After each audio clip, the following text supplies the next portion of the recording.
اور میں ان کمبختوں سے کہتا ہوں تمہارے پاس جنات ہیں, تم مجھے قتل کی دھمکیاں کیوں دے رہے ہو؟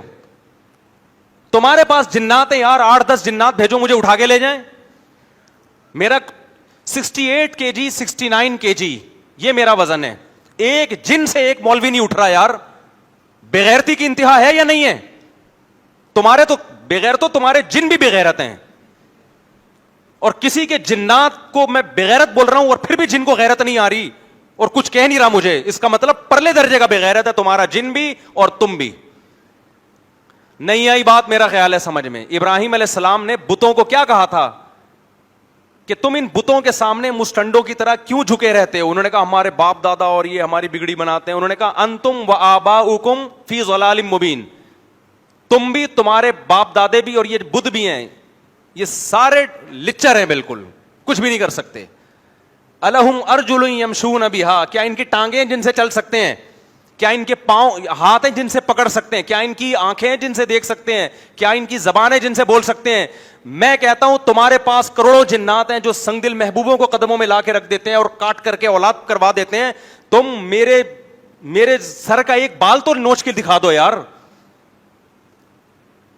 نہیں آ رہی میرا حال ہے بات کھوپڑی شریف میں؟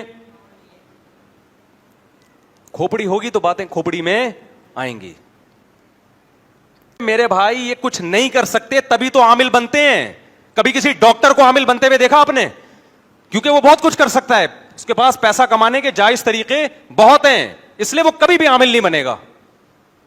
کوئی اچھا حکیم ہو نا, 2 نمبر حکیم نہ ہو, وہ کبھی بھی عامل نہیں بنے گا, کیونکہ اس کے پاس ایک پیشہ ہے لوگوں کا علاج کرنے کے لیے, وہ کبھی بھی عامل نہیں بنے گا. کوئی مفتی ہو, عالم ہو, کبھی بھی عامل نہیں بنے گا. وہ آپ کہتے ہیں وہ تو فلاں حضرت مفتی صاحب عامل ہیں, وہ مفتی نہیں ہے, اس نے جھوٹ بول کے اپنے نام کے ساتھ مفتی لگا لیا ہے.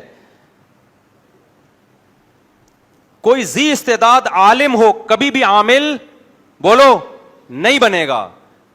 یہ مدرسے سے وہ فارغ التحصیل لوگ یہ کام کر رہے ہوتے ہیں جنہوں نے صحیح طریقے سے پڑھا نہیں ہوتا. اب نہ ان کے پاس دنیا کی کوئی ڈگری ہوتی ہے اور نہ دین میں کچھ ان کو آتا ہے, دنیا بھی برباد اور دین بھی برباد. اب ان کے پاس کمانے کے علاوہ, جن چڑیل بھوت بھگانے کے علاوہ کوئی راستہ نہیں ہے. پھر یہ تبلیغ میں نکلتے ہیں, 4 مہینے لگاتے ہیں تاکہ لوگوں میں ہمارا امیج کیا ہو, بحال ہو. پھر یہ ریونڈ کے بزرگوں سے تعلق رکھتے ہیں, پھر یہ دارالعلوم کورنگی جاتے ہیں, وہاں کے علماء سے سیلفیاں لیتے ہیں اور ان کی خدمتوں میں ایسے بیٹھتے ہیں ایسا لگتا ہے جیسے ساری سکینت اکیلے اسی پہ نازل ہو رہی ہے. پھر یہ علماء سے جھک جھک کے ایسے ملتے ہیں ایسا لگتا ہے اس سے زیادہ نیک اس کائنات میں پیدا ہوا نہیں ہے. پھر علماء ان کو خلافتیں دیتے ہیں ان کے اس ایٹیٹیوڈ سے متاثر ہو کر. یہ سب مارکیٹ میں ہول سیل کے حساب سے ہو رہا ہے,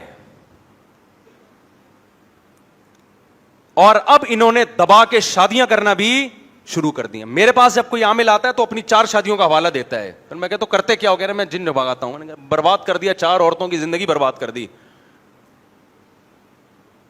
ایک دفعہ کوئی عامل آیا کہ میری 3 شادیاں ہو گئی اور میں چوتھی کے لیے فلاں جگہ پیغام بھیجا ہوا ہے میں نے, اور میں عملیات کرتا ہوں اور آپ سے بڑا متاثر ہوں. جس کے یہاں پیغام بھیجا تھا میں نے کو پیغام بھیجا, میں نے کہا رشتہ نہیں کر ہونے دینا اس کا, یہاں بتا رہا ہوں یہ 2 نمبر آدمی ہے اور برباد کرے گا زندگی. بتا دینا چاہیے نا, اگر کوئی جان پہچان ہو توڑوا دی الحمدللہ.